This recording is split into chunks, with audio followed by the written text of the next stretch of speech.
ایک بار جبرائیل علیہ السلام نبی کریم صلی اللہ علیہ وآلہ وسلم کے پاس آئے تو آپ صلی اللہ علیہ وآلہ وسلم نے دیکھا کہ جبرائیل کچھ پریشان ہے۔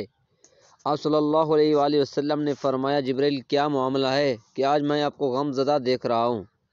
جبرائیل نے عرض کیا ہے محبوب کال میں اللہ پاک کے حکم سے جہنم کا نظارہ کر کے آیا ہوں، اس کو دیکھنے سے مجھ پہ غم کے آثار نمودار ہوئے ہیں۔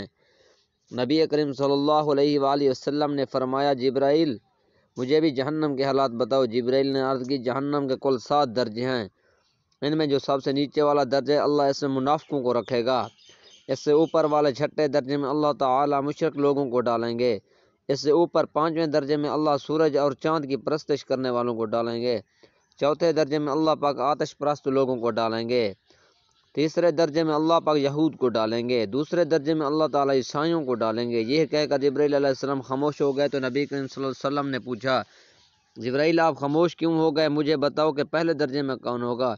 جبرائیل علیہ السلام نے عرض کیا اے اللہ کے رسول پہلے درجے میں اللہ پاک آپ کی امت کے گناہ گاروں کو ڈالیں گے۔ جب نبی کریم صلی اللہ علیہ وآلہ وسلم نے یہ سنا کہ میری امت کو بھی جہنم میں ڈالا جائے گا تو آپ بے حد غمگین ہوئے اور آپ نے اللہ کے حضور دعائیں کرنا شروع کی۔ 3 دن ایسے گزرے کہ اللہ کے محبوب مسجد میں نماز پڑھنے کے لیے تشریف لاتے، نماز پڑھ کر حجرے میں تشریف لے جاتے اور دروازہ بند کر کے اللہ کے حضور رو رو کر فریاد کرتے۔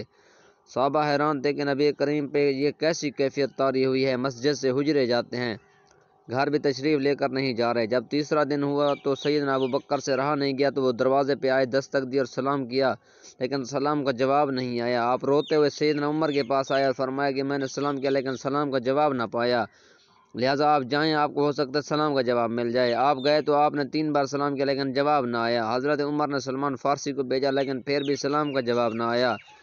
حضرت سلمان فارسی نے واقعے کا تذکرہ علی رضی اللہ عنہ سے کیا، انہوں نے سوچا کہ جب اتنے عظیم شخصیت کو سلام کا جواب نہ ملا تو مجھے بھی خود نہیں جانا چاہیے بلکہ مجھے ان کی نور نظر بیٹی فاطمہ اندر بھیجنی چاہیے، لہٰذا آپ نے فاطمہ رضی اللہ تعالیٰ عنہ کو سب احوال بتایا۔ آپ حجرے کے دروازے پہ آئی، ابا جان السلام علیکم۔ بیٹی کی آواز سن کر محبوب کائنات اٹھے، دروازہ کھولا اور سلام کا جواب دیا۔ ابا جان آپ پر کیا کیفیت ہے کہ 3 دن سے آپ یہاں تشریف فرما ہیں؟ نبی کریم صلی اللہ علیہ وآلہ وسلم نے فرمایا کہ جبرائیل نے مجھے آگاہ کیا ہے کہ میری امت بھی جہنم میں جائے گی۔ فاطمہ بیٹی مجھے اپنی امت کے گناہ گاروں کا غم کھائے جا رہا ہے اور میں اپنے مالک سے دعائیں کر رہا ہوں کہ اللہ ان کو معاف کرے اور جہنم سے بری کرے۔